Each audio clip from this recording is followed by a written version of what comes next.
Nosso desafio é para que você ore por esse irmão, cujo nome você aprendeu hoje, pelo menos essa semana toda, para que Deus possa alcançá-lo. Eu acho que a gente não senta um do lado do outro por coincidência, não é? São tantos lugares num templo como esse, que quando a gente senta do lado do outro, há uma intervenção divina, eu tenho certeza disso. Então ore por esse irmão, porque a tua oração por ele pode ser a razão da tua vitória e da tua bênção. Mateus 24, 12. Me permita, irmão, nessa noite ministrar uma palavra. Como é que eu vou dizer? Para alguém que me escreveu essa semana,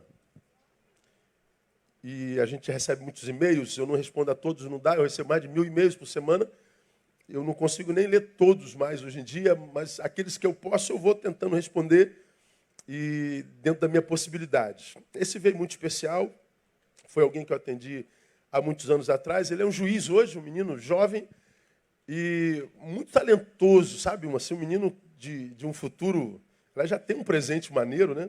Mas tem um futuro muito grande. Mas passou por uma adversidade muito grande, por um período de perda.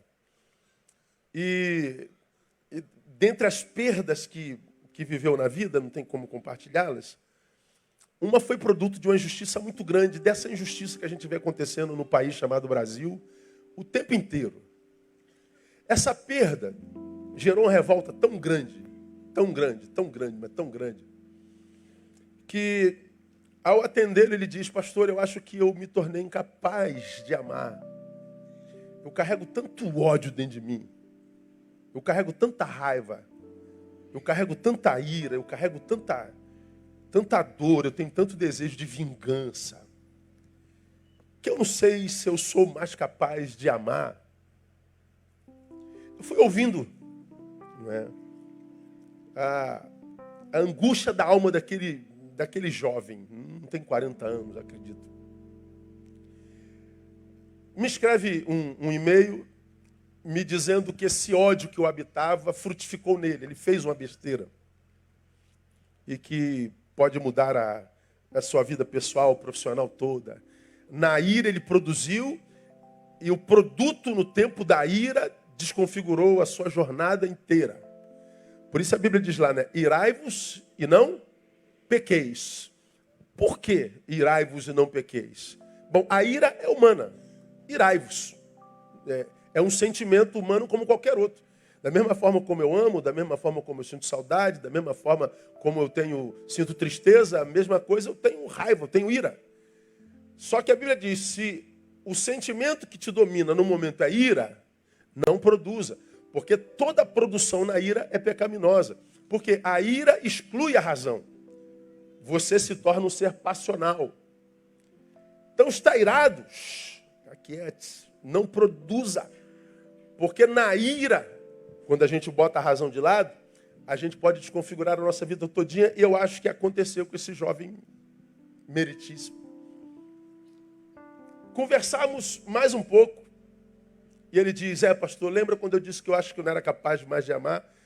Ele disse, eu não só não sou capaz de amar, como não vejo mais necessidade no amor. Essa palavra, eu achei ela bastante forte, sabe assim? Eu não vejo mais necessidade do amor. Eu não vejo mais em mim capacidade de amar. Aí eu conversei com ele sobre isso que eu vou conversar com vocês, que eu acredito que os mais antigos se lembrarão disso. Por que a gente não pode abrir mão nem da capacidade de amar e nem de amar? Por que quando eu percebo que a dor em mim está me impossibilitando para isso, para o amor, eu preciso interceptar essa dor? Por que quando eu e você percebemos que alvos de tanta injustiça, alvo de tanta desigualdade, alvo de tanta safadeza, alvos de tanta injustiça e sem intervenção daqueles que deveriam exercer justiça sobre nós, isso vai gerando em nós um sentimento que a gente acaba por desacreditar da justiça, a gente não acredita mais nos agentes de justiça, a gente não acredita mais na possibilidade de uma sociedade justa, a gente não acredita mais no amor que nos dão, nós não acreditamos mais em bondade. Isso às vezes é imperceptível em nós. É como se você, sei lá, furou o pneu na estrada e um carro para na tua frente para te ajudar. Ora, o cara para na tua frente para te ajudar e volta. Tu imagina que ele parou só para te ajudar mesmo? Falei, além de meu pneu furado, perdi. Vou perder o carro com o pneu furado e tudo. Se alguém chega assim, vim te ajudar a trocar o pneu, tu vai perguntar, mas por causa de quê? De onde vem essa bondade tua aí? Nada, moço, eu só vim ajudar a trocar pneu. A gente não acredita mais na bondade. A gente sempre pensa que se alguém está fazendo bem para nós, vai dar uma facada por trás. Porque a gente não acredita mais no amor, a gente não acredita mais no bem, a gente não acredita na equidade, na solidariedade. Nós estamos adoecidos. Esse menino, ele diz, eu não tenho mais possibilidade de amar. Eu sou o ódio puro e nem vejo necessidade dele. Bom, vamos ver se o amor é importante na vida ou não. Eu não estou falando, irmão, só desse sentimentozinho gostoso que a gente sente por aquelas pessoas que a gente gosta. Eu não estou falando só de sentimento. Amar é maravilhoso. Mas eu estou falando, como eu tenho pregado, do espírito com o qual a gente caminha, sabe?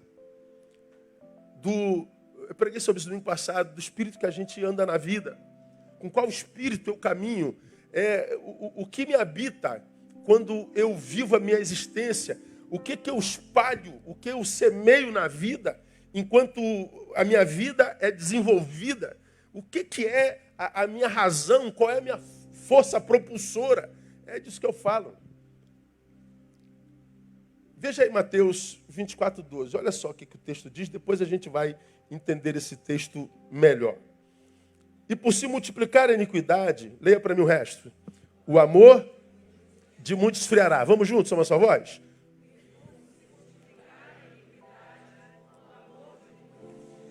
Então o texto fala sobre o esfriamento do amor. Já falei sobre esse texto muitas vezes aqui. O amor vai esfriar. Mas não totalmente. É o amor de muitos. Esse muitos pressupõe grande maioria na língua original. Mas o texto está dizendo, haverá um grupo de gente que no meio da iniquidade que esfria o amor, passará por essa iniquidade sem ser influenciado por ela. O texto fala de uma iniquidade que esfria o amor. Mas ao mesmo tempo diz, de muitos, alguns não. Então ele está dizendo, a iniquidade que esfria o amor não é toda poderosa. Há como escapar dela. Esse texto, eu acho que é um dos versículos, acho que nenhum versículo na Bíblia, dentre os muitos escatológicos, porque ele é escatológico, ele fala de um tempo perto do fim, no qual a iniquidade tomará as cidades, tomará a terra, e o amor se esfriará. Né? Acho que nenhum versículo na Bíblia é tão escatológico como esse, tão óbvio, em evidência, como esse versículo. Ele fala de um tempo em que a maioria das pessoas caminhariam pela vida, como esse que eu acabei de falar, sem possibilidade de amar. Eles passariam pela terra, ou passariam produzindo dor, ou indiferente a ela. Eu não sou capaz de fazer mal a alguém, mas eu sou capaz de não sentir nada por alguém que foi vitimizado por esse mal. Ora, alguém que produz o mal e alguém que se torna indiferente à maldade que acometeu a outrem, é a mesma coisa. A Bíblia diz que eu peco quando eu produzo o mal e peco quando só nego o bem. Aquele que sabe fazer o bem e não faz, peca, comete pecado. Então, quando o amor morre em mim, ou eu passo pela vida produzindo maldade, ou eu passo pela vida indiferente à maldade que se produz. Não foi comigo? Dane-se. Então o texto está dizendo que nós passaríamos por um tempo no qual já não haveria mais vida na vida dos seres humanos. Nós viveríamos um do lado do outro, mas completamente desconectados. Não haveria uma simbiose relacional. Eu e você estamos sentados no mesmo escritório, não temos nada a ver um com o outro, quero que você morra. Eu e você estamos sentados na mesma igreja, sua dor não me interessa. Eu e você estamos cercados por multidões, absurdamente sozinhos. O texto fala de uma existência completamente desconectada. Eu vou ter 70 mil seguidores no Facebook, não conheço nenhum deles. Fala de uma solidão cósmica, de um tempo absurdamente frio, dolorido, quase que impossibilitado. Seria um tempo em que os corpos caminhariam sem almas pelas ruas das cidades. Como eu falei aqui no passado, Walking Dead. Caminhando com os mortos, entre os mortos, caminhando morto. Porque um corpo sem alma, sem amor, sem afeição, é um cadáver. É alguém que não percebe mais o valor da vida. É alguém que não consegue mais extrair vida da vida dos outros e nem compartilhar a sua com ela. É exatamente esse alguém que não consegue essa conexão existencial, que é produto da vontade de Deus no Éden. Não é bom só. É a vida impossibilitada por causa da ausência do amor. É um tempo de frieza relacional. Aí vem 1 Coríntios capítulo 13, irmão, que você e eu conhecemos muito bem, que diz que, lá no versículo 2, ainda que eu tivesse o dom de profecia, conhecesse todos os mistérios e toda a ciência, ainda que tivesse toda a fé, de maneira que transportasse montes, e não tivesse amor, o que está dito lá no final? Leia para mim. Nada seria. Então Paulo fala de um feito sobrenatural, ainda que eu tivesse o dom de profecia, ainda que eu conhecesse todos os mistérios, ainda que eu conhecesse toda a ciência, ainda que eu tivesse toda a fé. No versículo 1, ainda que eu falasse a língua dos anjos, ainda que eu falasse a língua dos homens, ainda que eu fosse um ser de produção sobrenatural, extraordinária. Se eu não tiver amor, nada serei. Ou seja, eu não sou nada, é o nada produzindo. Na Bíblia, a vida e o amor se confundem. Sou enquanto amo. Eu não sou enquanto produzo. Eu sou enquanto amo. Não morro quando paro de produzir, morro quando paro de amar. Por isso, é uma sociedade de cadáveres. Se a possibilidade de amor morre em mim, morro eu todo. Minha vida se impossibilita. É impossível viver plenitude, o tal do rio de água viva que fluem de dentro de nós. Então, vida e amor se confundem quando a gente fala espiritualmente falando. Se não houver amor em mim, o que sobra em mim é o nada. É o nada. E qual é o problema disso, irmão? A gente já aprendeu. Toda vez que eu produzo mal, sei lá, eu ofendi alguém. Se não é amor em mim e não há amor nele, eu não estou ofendendo a ninguém, eu estou ofendendo ao nada. Quando eu agrido, eu estou agredindo ao nada. Quando eu estupro, estou estuprando nada. Quando eu mato, eu estou matando nada. Então, se zombaram de mim, eu pego o revólver, entro na escola e mato todo mundo mesmo. Então, se eu estou revoltado com a esposa que me deixou, eu vou lá e jogo ácido sulfúrico nela mesmo. Eu mato e esquartejo. E porque eu não quero trabalhar, eu vou lá e tomo teu celular e te mato mesmo. E porque eu não sinto nada por você e você não significa nada para mim, eu sou um empresário do ramo farmacêutico e eu retiro o produto ativo do medicamento mesmo para ter mais lucro. Mas vai morrer, moço, morra. Qual é o problema de extrair o amor da existência humana? É que eu me transformo num nada e o outro em nada é transformado em mim. De modo que quando eu agrido, quando eu bato, quando eu mato, quando eu produzo injustiça, é um nada produzindo nada a ninguém. Está tudo certo. Por isso essa desgraça que a gente vê nesse mundo. É o nada produzindo maldade sobre o nada. Como é nada com nada, o mal que eu faço não é problema nenhum. Então o mal vai se reproduzindo. Por que esse mal se reproduz? Por causa do nada no qual nós nos tornamos. Porque perdemos a capacidade de amar. Aí, rapaz, essas coisas deveriam produzir reflexão nos seres humanos, mas hoje nós não somos mais reflexivos, nós somos repetitivos. Nós somos sensitivos, epidérmicos, mas não reflexivos. Você consegue...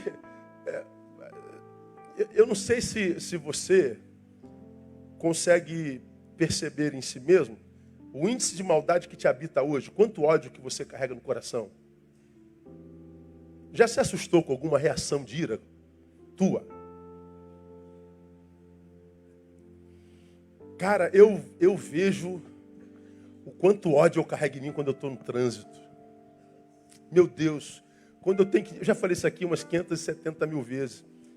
Quando eu tenho que dirigir automóvel, eu falo assim, Deus, manda uns 150 anjos para mim aqui dentro desse carro, porque esse aqui é o lugar do meu pecado. Aqui o iracundo em mim se manifesta. Aqui o psicopata que tem vontade de matar se manifesta. Aqui o que tem vontade de jogar alguns na ribanceira se manifesta. Deus, o assassino, está em mim. Cara, é absurdo como o volante tem poder de despertar a minha ira. Eu sei o quanto de mal eu carrego em mim quando eu estou no volante. Por isso, dificilmente eu ando de carro.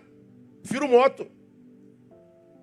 Agora, tem vezes que a gente tem que ir de carro. Quanto de ódio você carrega em você? Quanto de ira habita você? E qual o grau de consciência que você tem do mal que te habita hoje? Pois bem, quanto mais mal em nós, menos amor. Quanto mais amor em nós, menos o mal frutifica. Agora, se a gente não tem cuidado de colocar o mal no seu devido lugar, ou seja, que essa nossa capacidade de ira seja dominada, para que ela não produza, para que ela não estrague a nossa vida, nós vamos perdendo essa capacidade de amar gradativamente. Quanto menos amor eu pratico, mais enferrujado na arte de praticá-lo eu fico. Quanto menos amor eu semeio, menos amor eu colho. Quanto menos amor eu colho, mais distante dele fico. Ele vai se tornando apenas uma memória em nós. Chega uma hora, irmão, que a gente já morreu, já se transformou em nada. E a nossa vida, ainda que nós não cheguemos ao ato de praticar o mal, de nos tornarmos alguém desonestos, malignos, perversos, nós vamos passar pela vida indiferente a tudo que acontece. A gente vai dizer, dane-se, que se dane, não quero saber de nada, quero que se explodam, quero que morra todo mundo. A gente se torna indiferente. Pois bem, essa indiferença é maldade. Essa indiferença blinda os céus sobre nós. Essa indiferença é conluio com o maligno, o que produz a maldade. O problema é que nós não vemos assim. A gente acha que maldade é só a produção do mal. Não, é a sonegação do bem. Ora, se não houver amor, nada serei. Ou seja, eu sou enquanto amo. Eu morro não quando a morte chega, mas quando o amor se vai. Aí, para nossa edificação nessa noite, vou ser breve. Como é que um servo, uma pessoa, se transforma nesse nada? Ainda que eu falo a língua dos homens, ainda que eu entregue o meu corpo para ser queimado, ainda que eu distribua meus dons para os necessitados, ainda, portanto, que eu me torne um mártir, ainda que eu seja um filântropo. Se eu não tiver amor, você é um filântropo morto, você é um mártir morto, você é um ser espiritual morto, porque você não é o que você faz, você é o que carrega dentro de você. Nada serei, sou enquanto amo. Quando é que esse homem, esse ser humano se transforma em nada? O texto diz, é iniquidade, né? Por se multiplicar iniquidade. Iniquidade é a palavra grega anomia. A-N-O-M-I-A. Nomos. Nomos é lei. Anomia é viver contra a lei. É viver desregradamente. É viver à margem da lei. É viver sem limites. É viver sem autoridade. É viver marginalmente. É viver sem princípios. É o fim de todos os limites. Aqueles limites que possibilitam o exercício da justiça. Já falei sobre isso aqui no outro sermão. Eu e você, que já temos mais de 30, eu tenho 22 anos mais do que 30, nós éramos de um tempo onde a frase era muito comum. O teu direito termina onde? Diga para mim. Quando começa o meu. O meu direito termina quando? Quando começa o teu. Ou seja, havia um limite. Neil, qual é o teu direito? Meu direito vai até onde começa o direito da Mary. Começou o direito da Mary, meu limite está ali estabelecido e eu retroajo. O direito da Mary termina quando começa o meu. Então ela tinha limites. Hoje não. Nós vivemos num mundo globalizado, todo mundo se mete na vida de todo mundo. Nós vivemos essa confusão. Nós estamos todos fundidos. A palavra é fundidos, tá, irmão?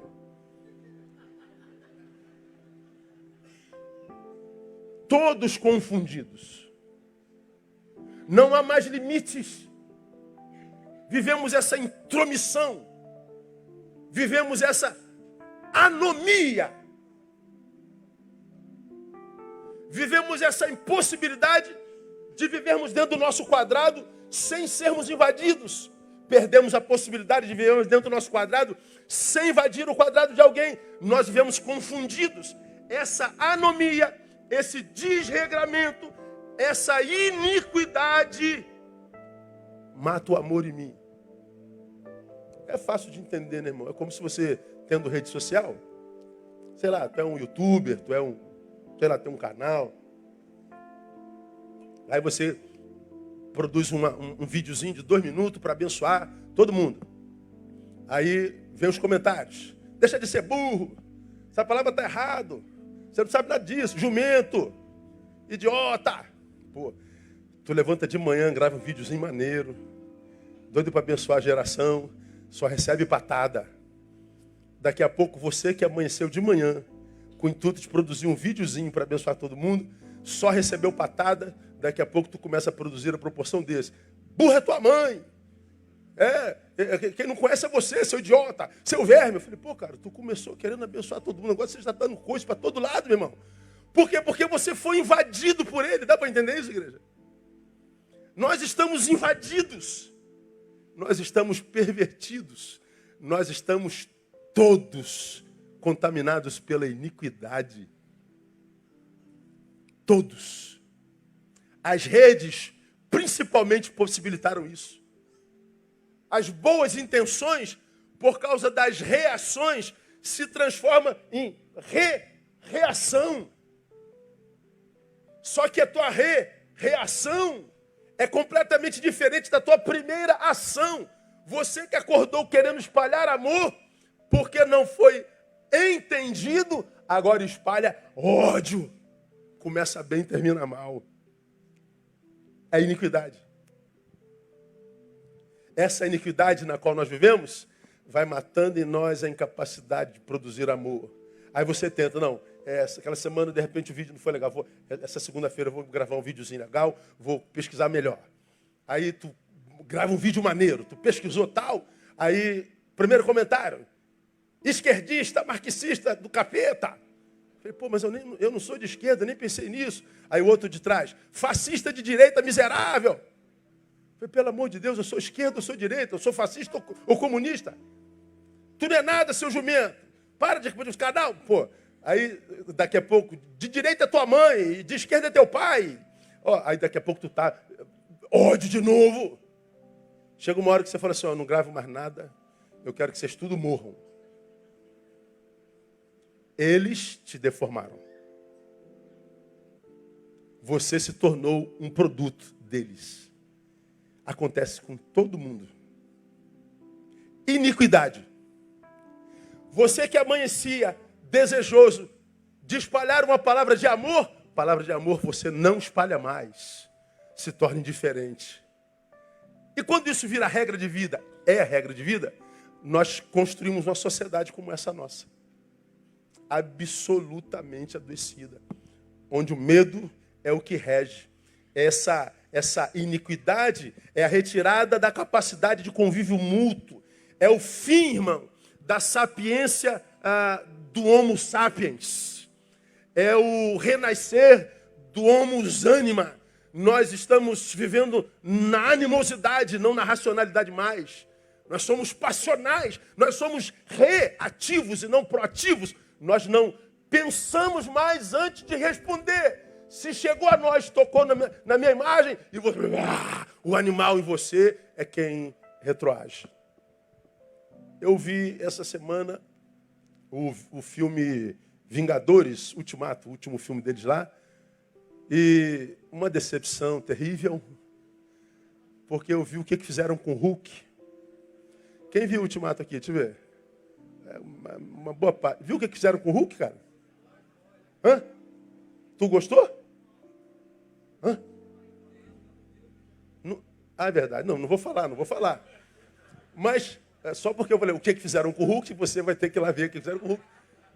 Pô, aquele Hulk. Quando eu vi aquele Hulk, eu falei, André, vamos embora, que eu não quero esse Hulk, não. Esse Hulk aí, para mim, não presta. Mudaram o Hulk todinho. E há momentos na nossa vida que a gente precisa do Hulk, cara. O Hulk não pode estar em nós o tempo inteiro, porque ele quebra tudo. Mas o Hulk, de vez em quando, tem que aparecer em nós para quebrar tudo. É o domínio. Veja o filme, você vai me ter. Quando você for ver o Ultimato, vai lembrar de mim. Você vai conhecer o Hulk do Ultimato, né? Então, é um negócio doido. Essa nossa incapacidade de lidar com as nossas emoções, porque nós estamos invadidos e pervadidos por outrens. Nós estamos contaminados por uma relação midiática, por essa vida globalizada, e há tantos seres me pervadindo, me invadindo, que chega uma hora que eu não sei mais nem quem eu sou. O ser humano se perde em si mesmo e o que sobra é desespero. Ele está se transformando em nada. É o fim da sapiência no Homo sapiens, dando prevalência ao Homo anima. É o que produzirá o fim da sociedade. Nós estamos vivendo um tempo muito difícil, irmãos, porque tempo de nada. É o nada fazendo nada a ninguém. É o nada, portanto, o homem sem amor, desafeiçoado, produzindo dor ou sendo indiferente à dor alheia. É o nada que não consegue mais viver sinergia, que não consegue mais viver compatibilidade, que não consegue mais chegar a denominadores comuns. É o nada sequestrado pela individualidade e pela solidão que o esmaga. É um tempo horrível. Agora pensa. Como é que o sujeito vai se transformando nesse nada? O nada serei. O texto é claro, né? É quando o amor esfria. Mas vamos pensar um pouquinho mais. Por quê, pastor? Se o amor esfria, o que sobra para mim é o nada. Por uma simples razão. Bota aí, painel, os versículos 4, 5 e 6. Olha lá. Por que eu não posso parar de amar? Leia comigo. Porque o amor é... O que mais? Benigno. O amor não é... O amor não se ensoberbece. Não se porta inconvenientemente. Não os seus próprios interesses. Não. O amor não se regozija com a justiça, mas se regozija com a verdade. O que mais? Tudo sofre, tudo crê, tudo espera, tudo suporta. O que esses textos querem dizer? Quando é que o sujeito vira um nada? Quando o amor nele se impossibilita. E por que esse amor impossibilitado transforma a mim e a você num nada? É porque tira o amor, nós nos tornamos incapacitados para o sofrimento. Olha o 6 que diz ali. O amor é sofredor. O 5, né? Tudo sofre. O amor é sofredor, o 4. Isso quer dizer o quê? Que é o amor que nos capacita para suportarmos as dores da existência, cara. Quem é que produz mais dor na gente? Aqueles que a gente ama ou aqueles que a gente não conhece? Os que a gente ama. Pensemos no caso das mães, por exemplo, aqui. Quantas mães têm desgosto com o filho? Quantas mães têm tristeza com os filhos? Quantas mães pensam, cara, eu botei filho no mundo só para me fazer sofrer. A mãe deixa de amar o filho porque o filho erra? Não.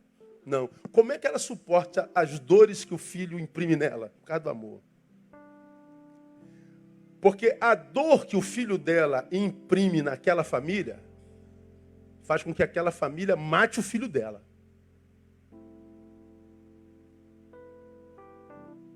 Vamos imaginar que o filho está lá no Bangu, 1, 2, 3, 10, sei lá. Assassino, estuprador. A mãe está lá no dia da visita para visitar o filhote dela. Mas peraí, mãe, seu filho é um monstro. É sim, mas eu amo esse monstro porque é meu filho. E eu vou ficar do lado dele até o fim da vida dele. Ele me traz muita tristeza, principalmente por causa do que ele fez com a sua filha. Mas esse monstro, que me traz muita tristeza, principalmente porque ele fez com a sua filha, é meu filho. E é o amor que me mantém ligado a ele. A dor que ele me imprime, eu só suporto porque eu estou cheio de amor. Agora, o pai da menina que ele estuprou não tem amor nenhum por ele. Ou seja, se eu pudesse, eu o matava. Por que que quando o amor morre em mim, morro eu também? Porque é o amor que me faz suportar as agruras da vida. A dor da existência. É quando eu amo a vida que eu não desisto dela a despeito da injustiça que nela há. Agora, tira o amor em mim, o que sobra em mim é uma vida kármica. Ou seja, parece que eu nasci só para sofrer mesmo. Parece que viver é uma desgraça. Parece que viver é insuportável. Não, não, não. A vida é insuportável para quem escolheu deixar de amar. Então não foi a dor que chegou, que estragou a tua vida. Foi o amor que deixou de ir. Foi a amargura que tomou. Foi a frieza, a indiferença. Quando é que o homem, o ser humano, vai se transformando no nada? Quando ele se torna incapaz de amar. Por que ele se tornou incapaz de amar? Porque o amor está esfriando. Ele se tornou incapaz de sentir e de suportar sofrimento. Ele está incapacitado para o sofrimento. E sofrimento é o que é a vida. É só você parar para pensar. Onde nasce a frustração com Deus, irmão? Mesmo sendo Ele perfeito. A minha frustração com Ele é porque eu não entendo por que sendo Ele perfeito e bom, me deixa sentir tanta dor. Eu desisto de Deus porque não tem sentido amor de Deus e dor. De onde nasce o ateísmo? Porque se Deus, sendo bom, existisse, não haveria tanto sofrimento na terra. De onde nasce a vida cristã sem compromisso? Eu estou aqui, mas estou de passagem, se der Deus, se não der, não deu, se for legal, foi legal. E por que não tem esse compromisso com Deus que é amor? Porque você, de alguma forma, consciente ou inconscientemente, está frustrado com Ele. Porque quem conhece a Deus em intimidade não abre mão dEle por nada. Nada. Não secundariza na vida em nada. Então essa secundarização, o crente prefere um copo de chopp, o crente prefere um futebol, o crente prefere uma namorada que conheceu há 2 horas, o crente prefere um trabalho que só lhe suga. A Deus, não conhece a Deus. Então o que sobe é frustração no final mesmo. Quando foi que a oração virou só um discurso entre nós e se tornou secundária na vida do crente? Ora, quando a gente orou, pedindo a Deus para tirar a nossa dor e Deus não tirou. Então não vale a pena orar? Vale. Agora peça a Deus não para tirar a tua dor, mas para te capacitar para suportá-la. E você vai ver que quando você cresce, a dor diminui. Deus, arrefeça o poder dessa dor em mim. Arrefeça, filho, te fazendo crescer. A gente quer que Deus tire a intensidade da dor. Ora, como eu preguei domingo retrasado, viver é administradores. É melhor sofrer fazendo bem do que fazendo mal. Quem é do bem sofre, quem é do mal sofre, porque viver é administradores. E a gente vive qualidade de vida à proporção dessa capacidade administrativa. E essa capacidade administrativa, ela vem à proporção da nossa maturidade. Tira o amor, você está incapacitado de administradores. A vida se inviabiliza. Quando é que esse nada nasce em nós, quando esse ser que nós somos nasce em nós? Mas, tornando-nos sonegadores do bem. Diz que o amor não é só sofredor, ele é o quê? Benigno. Ele não só me capacita para sofrer, como ele me mantém capaz de produzir bem. O amor é do bem. E se tira o amor? Eu vou fazer com os outros o que eles fazem comigo. E mais, quem foi vitimizado pela dor, quem foi vitimizado pela injustiça, quando comete injustiça, comete cheio de razão. Ou seja, você está produzindo o mesmo mal do qual você reclamava, só que ele fez mal porque é maldoso e você faz mal porque você está se defendendo. Mas o mal é o mesmo. É o amor, portanto, que me capacita para não permitir que o agente do mal me transforme nele. E se tira o amor? É aquilo, eu gravo um videozinho de manhã, que a paz do Senhor esteja convosco, que o amor de Deus te abençoe. Aí vem o cara de lá, morra miserável. Aí tu fala, morre tu. Eu falei, peraí, Tu não falou que queria que o amor do Pai alcançasse o cara? Mas ele me chamou de esquerdista, pastor. E agora tu quer que ele morra? Como é isso? Você se transformou nele. Ele tocou na tua essência.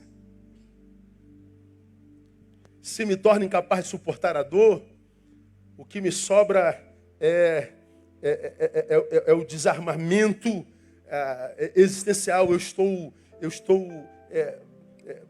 à disposição do mal e me transforma nele. Então a amargura me toma, a revolta me toma, e essa incapacidade de amar e fazer o bem me toma, e se eu não pratico o mal, eu me torno diferente. Eu não sou mais do bem.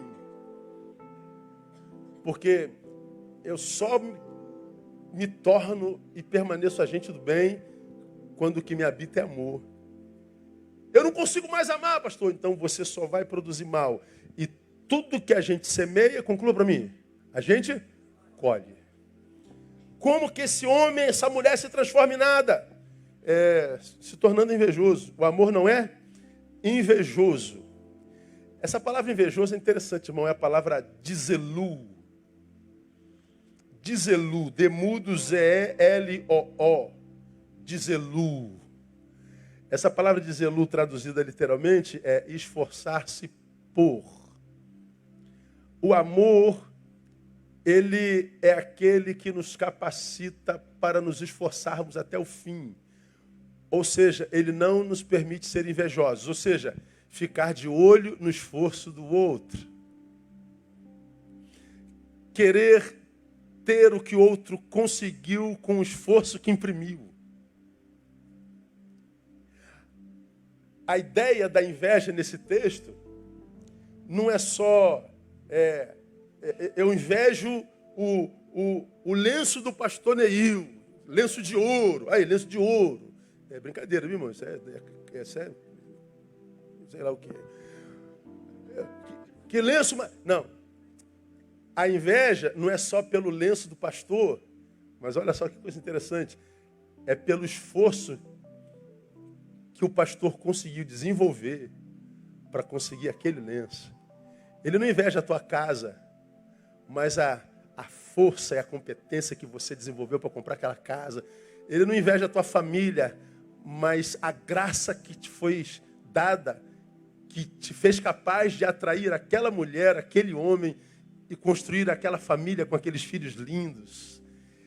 Inveja-se não a coisa, mas o que em você possibilitou a você adquirir aquela coisa. O amor, diz assim, se ele te habita, você não inveja o que o outro tem. Você tem a mesma capacidade de ter aquilo que o outro tem também. Você não vive em função de sucesso alheio e nem de derrota alheia. Você está completamente livre dele. Você não vive de inveja, você não sofre com a alegria dele. Você não sofre com a prosperidade dele. Você não sofre com a inteligência dele, com a magreza dela. Você não sofre com o sorriso dela. Você passa pela vida, portanto, absurdamente desapegado. Aí você pode se alegrar com os que se alegram, e você pode chorar com os que choram, de forma equilibrada. Porque pensa, irmão, se você adoece sem amor, você celebra a derrota alheia. Você sofre com a vitória alheia. Agora você imagina se nós vivemos num mundo de derrotados e o que te dá alegria é a derrota alheia. Você vai trabalhar para derrotar os outros, porque é a derrota deles que te dá alegria. E se nós vivemos num mundo de vitoriosos, você vai ser o homem mais infeliz do mundo. Porque ao invés de celebrar a própria vitória e nela extrair alegria, você vai se rebaixar por causa do fato de se sentir menor do que aquele mundo de gente vitoriosa. A inveja é uma desgraça. O que me livra dessa mesquinhez, pastor? De sofrer com a ascensão alheia. O que me livra dessa mesquinhez de sentir certo prazer na dor alheia? O que me livra desse maldito ser pequeno e pífio que nos habita? É o amor. É o amor. Quando é que um homem e uma mulher se transformam no nada? Quando ele é tomado por vanglória. E o que me livra da vanglória? O amor. O amor não se vangloria.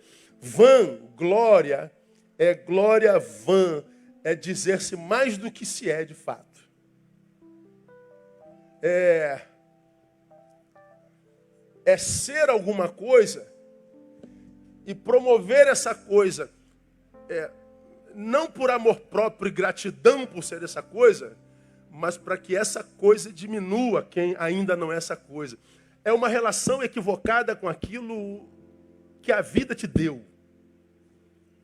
Eu sou um doutor. Que bom. Você aproveitou as oportunidades da vida. Você estudou, você se esforçou, orgulhe-se disso. Pois é, mas não é só orgulho. Eu quero enfiar na tua cara. Eu sou doutor, você não é.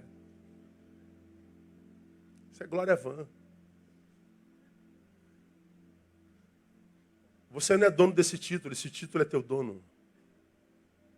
Mas ao passo que você adoece por aquele lugar onde Deus te levou, aquele lugar porque é um lugar adoecido, é possível que a vida te tire de lá. Chegar lá não é o mais difícil. Difícil é manter-se lá. Ser feliz não é difícil. Difícil é manter-se feliz. Encontrar um namorado ou uma namorada não é difícil. Difícil é manter um namoro saudável, edificante. Difícil é a manutenção. Por quê? Porque nós nos vangloriamos. Diz também que o amor não se ensoberbece, não se acha melhor por ter ou fazer. A Bíblia diz que o amor não é inconveniente. Essa palavra inconveniente também é um negócio muito interessante. Não é inconveniente. Inconveniente é uma palavra grega que diz, traduzido literalmente, é cheio de tato. O conveniente é o cheio de tato. O inconveniente é o que perdeu o tato. Por exemplo, morreu alguém da família, você vai dar notícia. Aí você chega lá cheio de tato. Ô, minha irmã, senta aqui um pouquinho. Não sabe como a vida é, né? A gente ora.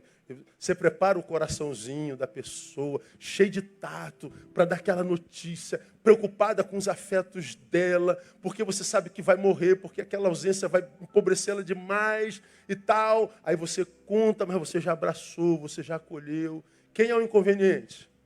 Morreu. Por que isso, cara? Que isso, cara? Tenha mais tato, meu.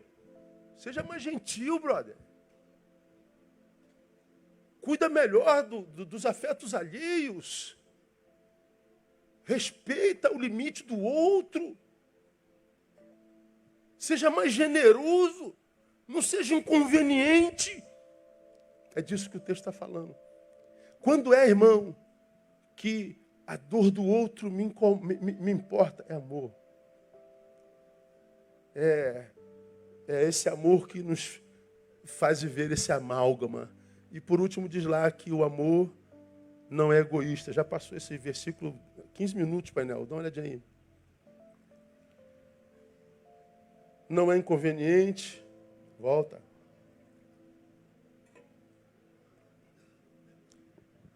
Benigno, o amor não é invejoso, não se vangloria, não se soberbece, não se porta inconvenientemente, não busca seus próprios interesses. Veja, ele não é egoísta. Aqui eu não preciso ficar, porque eu já preguei só sobre esse versículo. O amor busca, só o que ele não busca? Os seus próprios interesses. O amor é ativo. Só que ele não busca só o interesse de quem ama. O amor se relaciona. O amor é compartilhável. O amor é sociável. O amor inclui, não exclui.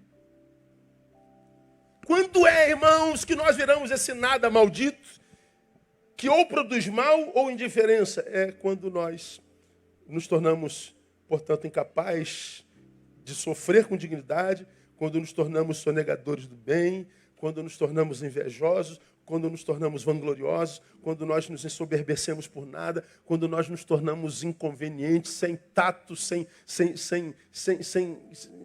tato com as dores do outro, e quando nós nos tornamos egoístas. Pois bem, isso nos tomou, morremos, viramos nada. Por causa desse nada do que nos tornamos, a consequência é que nós vivemos assim, ó. Diz mais o texto, passa aí, painel.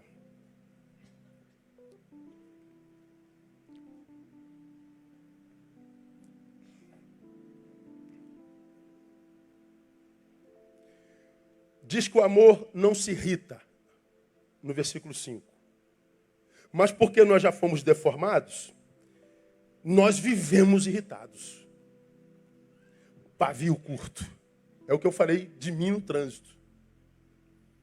Porque a gente vai perdendo a capacidade de amar, o que sobra é irritabilidade. Nós estamos irados. Bom, eu estava agora no gabinete, vendo algumas notícias. Está lá, briga no trânsito, um motorista dá acho que 8 tiros no outro, do lado. Briga de trânsito. É aquela briguinha que você passou na frente dele assim um pouquinho. Uma coisinha de nada. Mas essa coisinha de nada faz com que o cara se sinta tão agredido que ele vai atrás e começa a perseguição e bate boca. E você está matando alguém por causa de nada. Imagina quando a arma for liberada, né? Como se o brasileiro de posse de arma fosse deixar a arma em casa mesmo. Não fosse colocar no carro. Não fosse levar para a rua. Não fosse manuseá-la. Né? Então aguardem para a gente ver o que vai acontecer no nosso país. Deus tenha misericórdia de nós. Mas tudo bem. Como é nada matando nada, não é? Então não significa nada. As funerárias vão agradecer, porque vai ter trabalho. Ora, porque nós nos tornamos incapazes de amar, vivemos irritados, vivemos, não se suspeita mal, nós vivemos sob suspeita, nós vivemos descrentes, nós não acreditamos mais no bem, nós não acreditamos mais na solidariedade, nós não acreditamos mais na verdade. Diz o versículo seguinte, veja lá o que mais diz lá. Não se regozija com a injustiça, ou seja, nós não nos regozijamos com a iniquidade. Nós queremos que os outros tenham o que nós temos também. Nós queremos que a justiça corra como um rio, como diz a palavra. Nós não buscamos só o que é nosso. Nós queremos viver num mundo de paz e não num terreno de paz. Mas porque nós nos transformamos em nada, o que sobra é iniquidade mesmo. E por último, irmão, veja lá, não se regozija com a verdade. Tudo sofre, tudo crê, tudo espera, tudo suporta, tudo. Ou seja, se o amor suporta tudo, por que nós estamos tão doentes? Por que tanto transtorno? Por que tanto suicídio? Por que tanto surto? Falei de manhã, joga aí no Google que você vai ver. Professor tem um surto em sala de aula e faz dos seus alunos refém. E ele estava com um machado e um facão na mala, na bolsa. Então ele tomou seus próprios alunos. Surto! A gente vê gente surtando o tempo inteiro. Por que tanto surto? Por que tanta doença? Por que tanta desregramento afetivo e psicológico? É porque já não se ama mais. A gente já não suporta mais nada. Nós estamos no limite, no limiar da razão. Nós estamos a um passo da barbárie. Nós estamos diante da inviabilidade social. Nós estamos, irmãos, a um passo da desgraça. Por quê, pastor? É por causa do Lula? Não. Por causa do Bolsonaro também não. É por causa do amor, que já não existe mais. É uma sociedade de nadas, produzindo nada a ninguém. É um nada fazendo nada a ninguém. Nós vivemos assim, de forma absurdamente dolorosa. Isso faz da vida um horror. E se a vida é assim, nós seremos produtores de horror. Aí eu termino minha palavra lembrando, como lembrei aqui alguns meses atrás. Pena que eu não tenho essa cena. Uma cena do filme Constantine. Teve uma vez até que eu passei aqui. O Pedro tinha separado para mim. Esse livro é antigo, esse filme é antigo. O Keanu Reeves era o protagonista do filme. Ele era um humano que tinha alguns superpoderes espirituais. E ele tinha uma marca nos pulsos, que ele juntava, ele abria portais espirituais. Ele tinha poder de ir no inferno. E houve uma segunda rebelião no céu, em conluio com o inferno. Gabriel se revolta com Deus, com ciúme do amor que Deus tinha por nós, os homens. Ele então abre um conluio com as trevas e tenta fazer nascer na terra o filho do diabo, que, segundo profecias, traria o horror para a terra. Acabaria com os alvos do amor de Deus. Bom, o Keanu Reeves, eu não sei como é que fala o nome dele. Aquele homem horrível, né, irmãos? Ele tenta impedir que Gabriel logre êxito na sua façanha. E ele, então, está lutando contra o filho do diabo que vinha à terra. E parecia que ele ia ter vitória. Quando ele aparentemente vai ter a vitória, aí Gabriel desce do céu, o joga no chão e intercepta sua vitória. Gabriel desce na forma de uma mulher, de um ser híbrido. Ele imobiliza o Keanu e ele fica face a face com o mocinho do filme e ela produz essa resposta aqui. Gabriel, por que você está fazendo isso? Conluio com o filho do diabo. Aí Gabriel responde assim, ó. É porque só diante da face do horror vocês encontram o seu lado mais nobre. E vocês podem ser tão nobres. Então, vou proporcionar a dor, vou trazer o horror à terra. Essa frase daquele Gabriel, irmão, me fez pensar por anos. Até hoje eu lembro dessa frase. Só diante da face do horror, vocês encontram o seu lado mais nobre. Veja se não é verdade. Estoura Brumadinho. A gente vê aquela injustiça levando vidas aos borbotões. E quando a gente vê o horror acontecendo de forma tão intensa, nasce em nós uma solidariedade. O Brasil inteiro se move. Todos mandando roupa para lá, pessoas pedindo férias de uma semana para ir para lá ajudar, bombeiros trabalhando 48 horas sem dormir, sem parar. E a gente vê as igrejas se mobilizando, a gente vê os incrédulos se mobilizando. Brota em nós uma versão saborosa quando nós estamos diante da face do horror. É como que se o horror diante dos nossos olhos fizesse brotar em nós a essência que já não é praticada muito. Será que nós precisamos chegar ao horror coletivo para que o amor volte de novo? Ou seríamos nós capazes de voltar a amar antes do horror chegar? Bom, não sei a nível social, mas a nível pessoal isso é totalmente possível. Então, para você que está aqui, ó, individualmente, talvez esteja vivendo uma fase ruim na vida, você não entende nem como é que você chegou onde você chegou. Por que a vida se transformou nisso que você está vivendo aí que ninguém sabe? Sem esperança, sem paz, sem gozo, sem nada. Para você a vida é dor, para você a vida é uma injustiça, para você a vida é nada, para você Deus não se importa. Bom, a vida perdeu toda a configuração primeiro, você foi desconfigurado. O que eu faço, pastor? Volta a amar.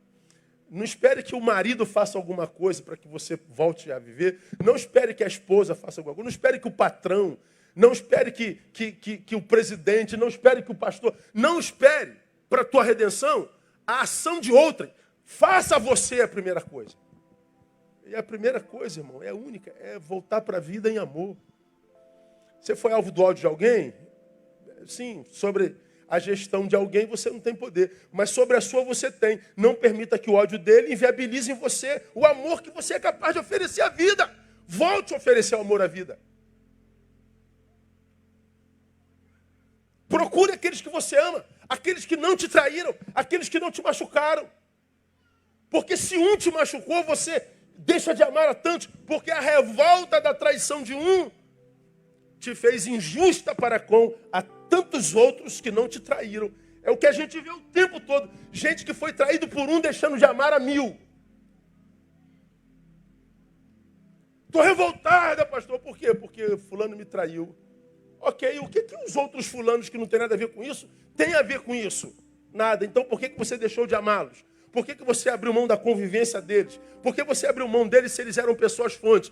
Por causa da ação desse aqui. Pois bem, o que está te matando não foi o que ele fez a você, é o que você está fazendo a você, deixando de amar. Então, quando eu vejo, irmão, uma sociedade doida como a nossa, e vejo todo mundo tentando consertá-la de todo jeito, alguns achando que é através do poder político, alguns achando que é através de um presidente novo, que é atrás de um congresso novo, atrás de não sei o que novo. Eu só acredito que a gente se ressignifica, que a gente volta à vida através do amor. Que, lamentavelmente, porque não compreendido, se transformou num sentimentozinho analgésico. Eu estou apaixonado por você e fica passando a mão na cabecinha o tempo todo, dando beijinho o tempo todo, aquela coisa meladinha o tempo todo. Eu morreria por você. Até você ver ela beijando outra pessoa. Aí vira ódio. Você vira um agente de morte. Eu não estou falando dessa melaçãozinha que é de início de relacionamento, mas eu estou falando do espírito com o qual a gente caminha pela vida. Ora, eu não tenho gerência sobre o mal que me fazem, mas eu não vou permitir que o mal que me fizeram me transforme a imagem e semelhança desse malvado. Eu vou continuar sendo o agente do bem. Deus, eu vou fazer opção por teu amor. Se teu amor me está dando capacidade de sofrer a dor que ele está gerando em mim, eu sei que eu sou capaz. Eu sei que eu sou capaz de continuar vivendo a vida sem perder o tato, sem ser alguém inconveniente. Eu sei que eu posso passar pela vida sendo que eu sempre fui antes dessa injustiça. Pode, porque a Bíblia diz que ele não permitiria que nós fôssemos tentados, provados ou injustiçados além daquilo que a gente pode suportar. Se essa dor chegou a você, é porque Deus sabe que você poderia suportá-la. Você pode não acreditar nisso, mas que você pode suportar, você pode. E como é que eu sei, pastor? Porque Deus permitiu que chegasse até você. Você não tem noção de quanta dor o inimigo talvez já tenha tentado lançar sobre você e Deus não permitiu que chegasse até você. Eu não tenho noção de quanta maldade lançaram sobre mim E que Deus não permitiu que chegasse a mim, porque Ele sabia que eu não ia suportar. Eu nunca saberei quem lançou a maldade, quem lançou a seta, quem promoveu a injustiça. Porque Deus não chegou, deixou chegar até mim. Por que Ele não deixou? Porque eu não podia suportar. E as que chegaram, pastor, Deus sabe que eu posso. Então, meu irmão, levanta daí desse estado de coitadismo e volta para a vida em amor. E você vai ver como a partir de hoje a tua vida pode dar um reviravolta de 180 graus no nome de Jesus. Vamos aplaudir a Ele e vamos orar e vamos embora. Tua morte ali na cruz. Eu quero encerrar esse culto orando com você que está aqui nessa noite. Pastor, eu preciso voltar para a vida, eu preciso voltar a amar. Eu preciso ressignificar minha vida, eu preciso vencer essa dor, eu preciso vencer essa irritabilidade, eu preciso vencer essa minha incapacidade de esperar, eu preciso vencer essa coisa que eu acho insuportável, só no amor. Levanta do seu lugar, vem até aqui, eu quero orar com você. Vamos ficar todo em pé agora. Quero orar com você. Para quem foi essa palavra? O Senhor quer te devolver vida hoje. Tenha vergonha não, tenha constrangimento não, venha.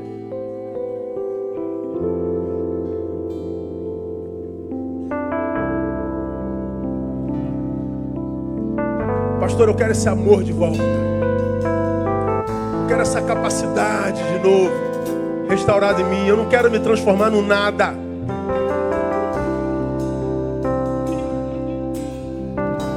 Louve. Sua morte ali na cruz, carregando a minha dor, você se expôs por mim. Ele se entregou em seu lugar. Se entregou em meu lugar e me deu uma nova chance. Eu vou recomeçar. Eu não quero ser nada, eu quero ser tudo em Ti, Deus. Vou deixar na cruz tudo que passou, tudo que ficou pra trás. Olho pra você, corro pra você, seu amor me chama. Estamos atendo esse amor que te chama hoje.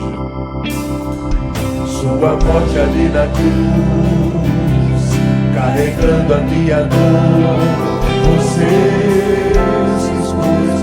Venha, Deus, restaura esse amor que nos faz vivos. Se entregou em meu lugar e me deu uma nova chance. Eu vou recomeçar. Nem produtores do mal, nem indiferentes, Deus.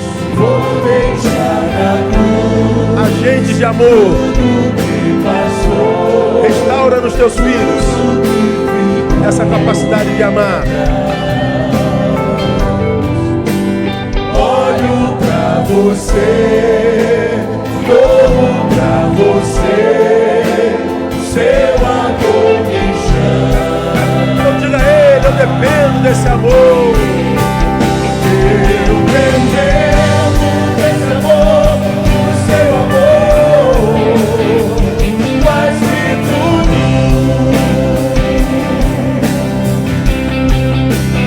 Eu confio que esse amor tem poder pra curar dores. Eu dependo desse amor, do seu amor, mais que tudo.